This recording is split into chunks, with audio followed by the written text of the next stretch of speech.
Remember back at the CCB, we talked about the undercuts in Sidecore. Well, in this section, we will explore how we can turn that Sidecore surface into a Sidecore insert, and adding a slider assembly unit mechanism to release that undercut during the mold opening. Go to the iMold Feature Manager pane, select the product model, click on the right mouse button and open the case derived.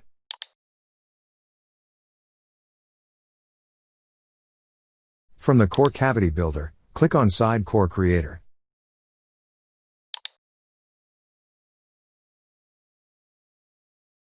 Select the face shown as the seed face. Click the Additional Faces box to activate it, and select the face from the graphics area. Click OK to create a Sidecore. A new Sidecore insert part is created under the impression assembly, and the surface is copied to it.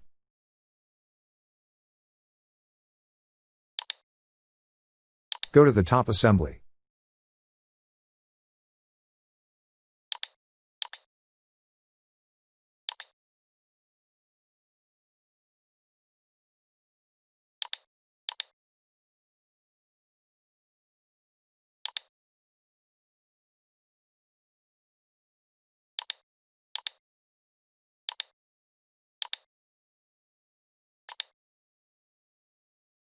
Edit the 1000 case derived _Sidecore 1 part in context.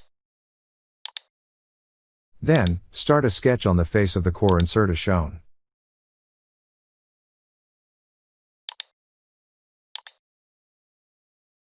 Simply draw, perhaps a rectangle just to get a rough sketch in place.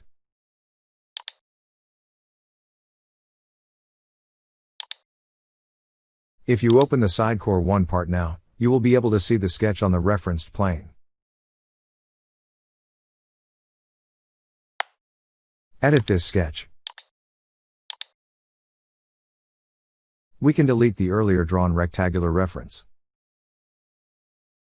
What we want to do now is to convert entities of these two edges.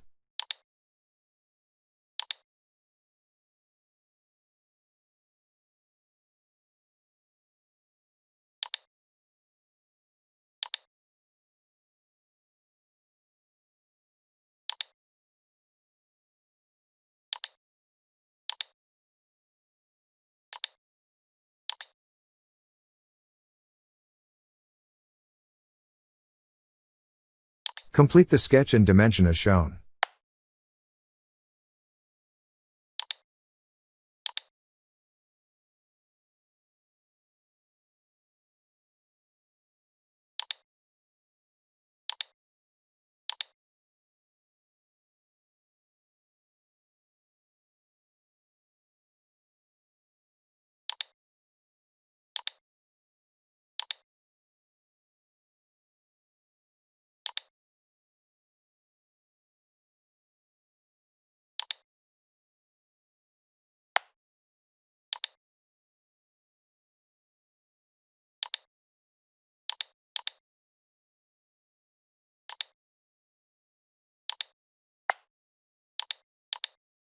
Check that the converted sketch has no open or intersecting edges.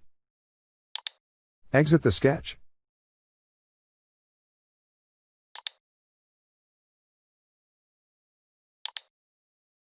Create a SolidWorks lofted surface from this edge to here.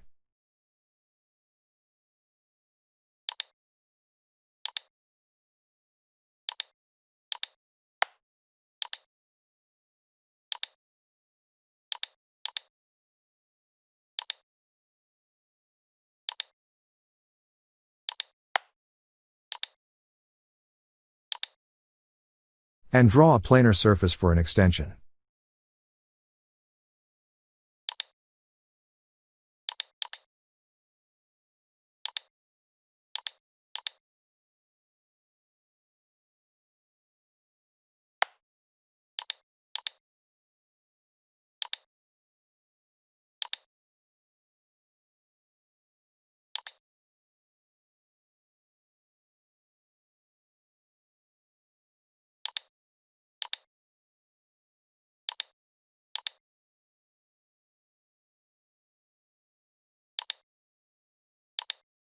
Finally, knit these surfaces together.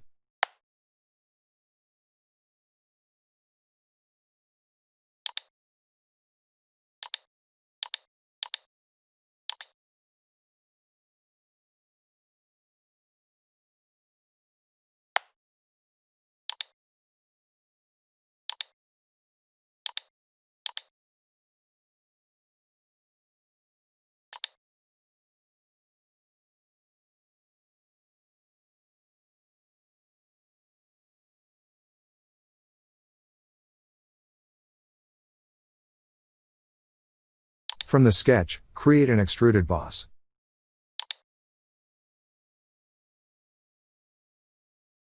Choose for it to be extruded up to surface, and select the knitted surface.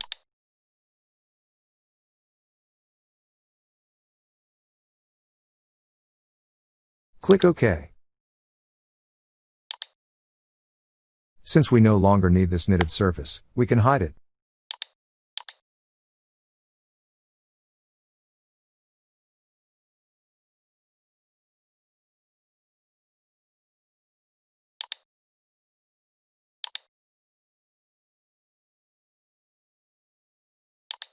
Save the project. We will now add a standard slider unit to the assembly using a mold slider designer. Go to the slider designer, select Add Slider Standard. The Add Slider Property Manager will be displayed. Click on the pull direction, and select the face shown on the graphics area. Then, click on the base plane and then select the bottom face of the Sidecore insert. Next, click on the slider origin and hover the mouse over the edge until you find the midpoint, then select it. Under Select Slider, select the slider unit vendor, ASCO.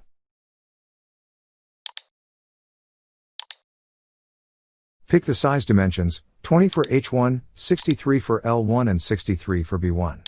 Once defined, you can see a dynamic preview of the slider unit on the graphics area. At the bottom, you can see the stroke or the pull information. This is automatically calculated by the program for the pin to actuate the pull. So, we can enter 20 mm as the required stroke. The program then calculates that we need a pin length of 98 point something. We can round off the pin length and get a 100 mm pin, in order to actuate the required stroke. Under Select Parameters, select the box under base plane and change the value to -6 instead.